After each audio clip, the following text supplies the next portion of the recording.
রাজশাহীর দুর্গাপুর উপজেলার দাউদকান্দি সরকারি বিশ্ববিদ্যালয় কলেজে মারামারির ঘটনায় আলোচিত শিক্ষিকা আলেয়া খাতুন হীরাকে সাময়িক বরখাস্ত করেছে রাজশাহী আঞ্চলিক মাধ্যমিক ও উচ্চশিক্ষা অধিদপ্তর। রোববার দুপুরে দুর্গাপুর উপজেলার দাউদকান্দি সরকারি বিশ্ববিদ্যালয় কলেজ পরিদর্শন শেষে রাজশাহী আঞ্চলিক মাধ্যমিক ও উচ্চশিক্ষা অধিদপ্তরের পরিচালক প্রফেসর মোহাম্মদ আসাদুজ্জামান এসব তথ্য নিশ্চিত করেছেন। এ সময় তিনি বলেন, তদন্তের স্বার্থে তাকে সাময়িকভাবে বহিষ্কার করা হয়েছে। গেল বৃহস্পতিবার কলেজ শিক্ষিকা আলেয়া খাতুন হীরার সাথে বিএনপি নেতার সঙ্গে হাতাহাতির একটি ভিডিও সামাজিক যোগাযোগ মাধ্যমে ছড়িয়ে পড়ে। সেটি নজরে আসার পর তদন্ত শুরু করে মাউসি। শিক্ষা মন্ত্রণালয় থেকে বা আপনাদের শিক্ষা মন্ত্রণালয় খুবই এই ব্যাপারে খুব তৎপর। আপনারা জানেন যে ভিডিওটা খুবই ভাইরাল হয়েছে।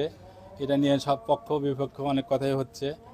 তো সে ধরনের ওনারা করছেন কিনা জানি না, তবে তাদের তৎপরতা খুবই বেশি। তারা বললাম যে প্রতিদিনই আমার সাথে যোগাযোগ করছে এবং এই ব্যাপারে এটা সুরিত করার জন্য জামিল আক্তার স্যার নিজে অধ্যক্ষ স্যারের সাথে কথা বলার ইচ্ছা ব্যক্ত করেছেন এবং ওনাকে ফোনে ট্রাই করেছেন, পায় নাই।